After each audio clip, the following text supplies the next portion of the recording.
Channing Tatum is the new Hollywood hot guy. He's the guy that comes out on all these movies, really good looking, ripped. You know, he's making a lot of films. And there's a voicemail on there from him. Gabriel Iglesias, this is Channing Tatum. Please call me at your earliest convenience, blah, blah, blah, blah, blah, blah, you know. And I'm like, oh, okay. So I called him up.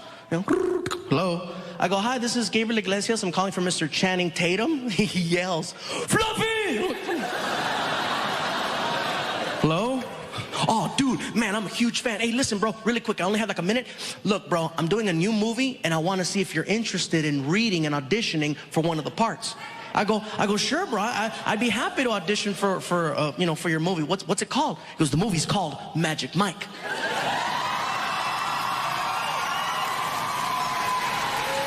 I was like, okay, Magic Mike, so you need a magician, you need an assistant, you want to saw me in half, what's gonna happen? Actually, bro, the movie has nothing to do with magic. It's actually a movie about male strippers. I said, male strippers? He goes, yeah, male strippers. I said, you do know that this is Gabriel Iglesias, right? He goes, you're funny, bro. Listen, we've already got the dancers, but we need somebody to play the DJ at the club. Will you audition for the part? I said, you know what, bro? I'll be there, okay? And just to let you guys know, because some people have asked me in the past, how come you're not in more movies? Because you have to audition. And I don't like auditions because they treat you like crap. Auditions are very cold and very they make you feel like they seriously do. You work really hard to memorize all your lines, and you show up and you try to do your thing, and they cut you off really quick. You're in there and you're like, okay, so who am I reading? Hold on. Oh, okay, I'll hold on. Hey, how's it going? Don't talk to him. All right, no problem. Okay. Are you ready? Yes, I'm ready. Quick question. How much energy do you want? You don't know? That's why I'm asking. And when you're done, you try to ask him more questions. Like, is this okay? Would you like me to go again? Thank you. I've had the fingers this so many times, and it hurts. Thank you, thank you, thank you. And you're sitting in your car and you're crying. They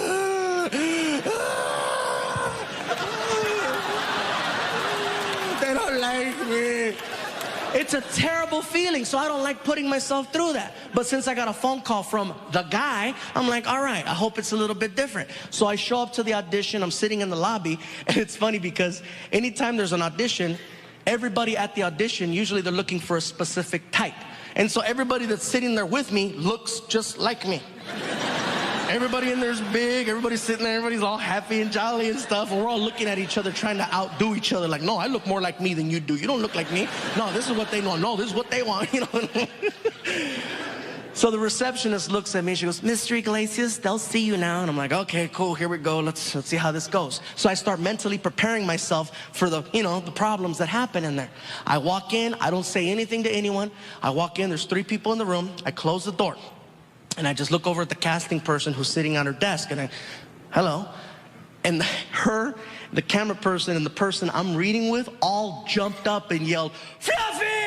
And they ran over to me and they started hugging me and pulling out camera phones. Now I'm taking pictures with them. Next thing you know, they call a receptionist, Judy, get in here. And girl comes in. Now I'm taking pictures with 4 women. We're going back and forth. I'm like, this is different. You know? And I go, wow, this is very refreshing. Thank you. I says, who am I reading my part with? And the casting person says, this is a formality.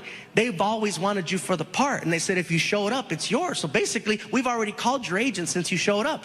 Really? Yeah, this is great. So I get to my car. My agent is blowing up my phone, right? And I answer the phone. I go, hello. He's like, dude, you nailed that audition.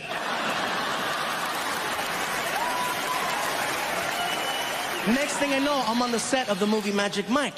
The movie is directed by a director named Steven Soderbergh, who's an amazing, amazing director. He's done a lot of great films. And of course, Channing Tatum's in the movie. In addition to him, there's an actor by the name of Matthew McConaughey who's attached to the movie. I'm a huge fan of Matthew McConaughey, okay? When I found out I was gonna work with him, I was so excited. You know, and people say, really, you get excited? You get starstruck? Hell yeah, I'm a comedian, not an actor. So I show up, and immediately they send me to the makeup trailer that's parked outside. So I go inside the makeup trailer, I sit down, they start working on my hair, they start putting makeup on me, and in comes Matthew McConaughey. And he sits down in the chair next to me, and I start freaking out. I'm like, oh my God, that's Matthew McConaughey. Oh my God. And now I decided to introduce myself before I did or said something stupid, right? So I look over at him and I say, excuse me, Mr. McConaughey, how you doing? My name is Gabriel Iglesias. I'm going to be playing the part of Tobias, the club DJ, and I just wanted to say hello, and it's an honor to work with you. And in my head, I'm like, I hope he's the same guy. I hope he's the same person from the movies. I hope his voice is the same. I hope his accent's the same. And he looks at me and he says, all right. How you doing there, big man? You doing good? I'm doing good. All right. And I'm spazzing out. And they pull my ass out of the trailer and they take me onto the set. And the majority of the shots in the movie Magic Mike are shot inside of a strip club, okay? It's on a stage, and I'm very comfortable up here. But the cool part for me is I'm on the side of the stage inside of a DJ booth, so I don't have any worries.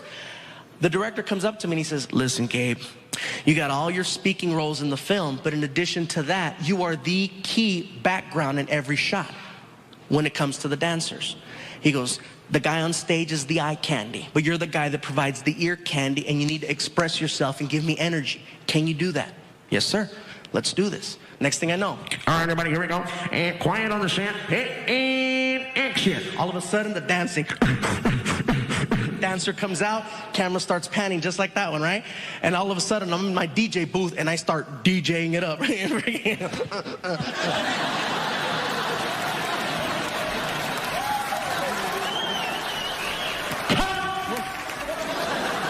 The director comes out from behind the camera, crosses the stage, and gets in my face. That's what I'm talking about.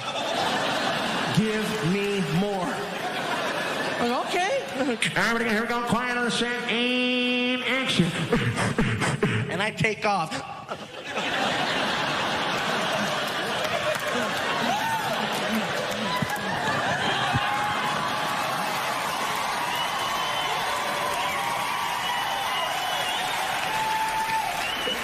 The movie comes out. I attend the screening of the film with my girlfriend at Warner Brothers Studios. We're sitting there and we're waiting for that part to come up. And I tell her, baby, it's coming, watch. Sure enough, the camera starts panning. And you see the dancer, you can't even see his head. All you see is his body all freaking ripped and moving. And in the background, in the DJ booth, you cannot see any of the DJ equipment because it's all below the line of the camera. All you see in the background is some chubby pervert in a box having the time of his life.